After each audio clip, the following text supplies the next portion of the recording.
Okay, seryosong usapan ang divorce, no? Kung titignan natin yung family values na meron tayo sa Pilipinas, lalo na Christian country tayo, no? Dominant, no? 80% until now, kilala tayo na Christian country.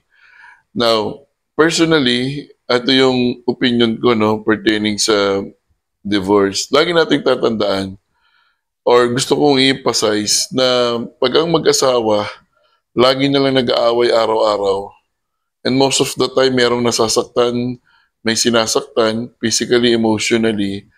Broken family na yon. Actually, broken family na yon. Broken family, hindi ibig sabihin na naghiwalay kayo, broken family. No. The mere fact na sinaktan ka ng asawa mo, hindi lang isang beses, both psychological and emotional, even financial and economic, broken family na kayo. Hindi na kayo buo. You know why? Because sa family, wala namang away dapat, di ba? Wala naman dapat nasasaktan kasi dapat may love sa family. Kaya kung hindi na nangyayari yun, broken family na kayo. And from the word itself, the family, yung letter F stands for father, yung letter A stands for end, letter M stands for mother, letter I stands for I, letter L stands for love, and letter Y stands for you. So, father and mother, I love you. 'Di ba? So, kung hindi na siya nangyayari, broken family na kayo. Now, ang gusto ko lang tutukan dito yung psychological impact sa mga bata. Kasi halos lahat na naghihiwalay ng magulang, hindi nila pinapaalam sa anak nila na hiwalay na sila. Na magigising na lang yung isang bata, isang umaga, wala na siyang nanay, wala na siyang tatay.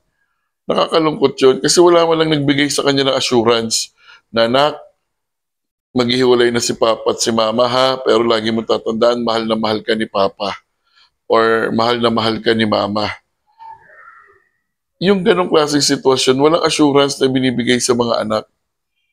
Pagising sa umaga, wala na si tatay. Pagising sa umaga, wala na si nanay. Sa paghihiwalay ng mag-asawa, yung nanay at tatay lang ang nasa-satisfy. Pero yung anak hindi. Lagi nakakalimutan, lagi napapabayaan. At isa ito sa mga dahilan kung bakit may mga bata na hindi nagkakaroon ng magandang behavior pag lumaki sila. Pag maagang naghiwalay yung mga magulang nila na maliit pa sila, no?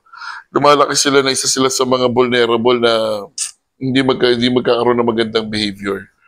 Napapabarkada, nambubuli, kung ano-ano yung mga ginagawa, no? Para lang ma-satisfy niya yung sarili niya, bakit ganun yung nangyari sa mama at papa niya.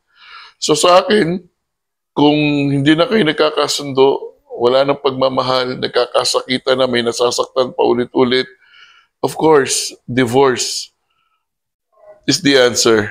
Kaysa mahirapan kayo. But, as a counselor, I would suggest na dumaan muna kayo sa couple counseling.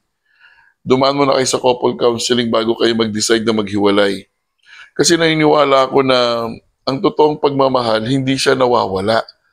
Kung totoong minahal mo yung babae na yan, kung totoong minahal mo yung lalaki na yan, hindi yan nawawala kung totoo yung pagmamahal. Kasi ang pagmamahal, hindi niya trabaho na manakit. Ang pagmamahal, hindi niya trabaho na pahirapan yung taong minamahal. Hindi trabaho ng pagmamahal yon. Ang trabaho ng pagmamahal, magbigay ng bigaya. Okay? Pasayahin yung pamilya. Pagaanin yung nararamdaman. Yun ang trabaho ng pagmamahal di ba? So, sa akin yung na-suggestion ko, dumaan muna kayo sa couples counseling bago kayo magdesisyon. Kasi baka mamaya yung sinasabi mo hindi mo na mahal, baka natatakpan lang. Okay, kung talagang mahal mo kasi ang tao, hindi siya nawawala. Pwedeng natatakpan lang. Kung ano yung nakatakip na yon, yun yung madidiscover sa counseling. Okay? Kasi minsan, ang interpretation natin no, pagdating sa couple, lagi nating tatandaan na pareho kayong pinalaki sa magkaibang environment, magkaibang bahay, magkaibang pamilya. Iba yung environment nyo. Tapos nung lumaki na kayo, nagkita kayo, nagkakilala kayo, then nagkasawa kayo later on, magsasama kayo sa isang bubong. Now try to imagine na magkaiba kung saan kayo pinalaki. Tapos bigla kayo magsasama sa isang bubong. Time will come, talagang magkakaroon ng konting problema at issue and adjustment.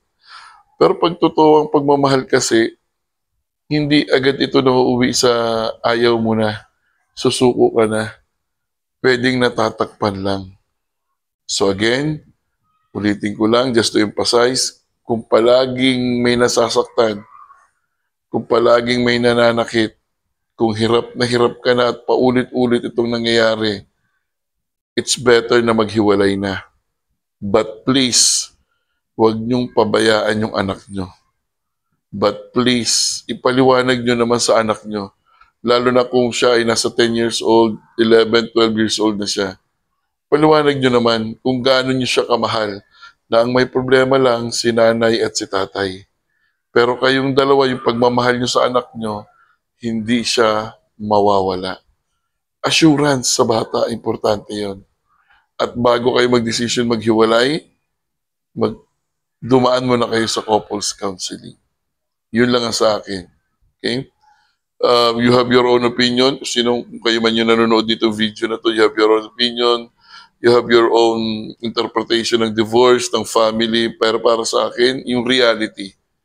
Kasi naniniwala ako na sa pagmamahala sa pamilya, wala dapat nasasaktan. Wala dapat nahihirapan, wala dapat nagtitiis. Hindi ganun ang married life. Ang married life should be happy. Should be more understandable. May adjustment. Okay? Meron pagpapakumbaba. Ganun na eh. Ganun sa pamilya. Okay? Ulitin ko, huwag pabayaan ng mga anak.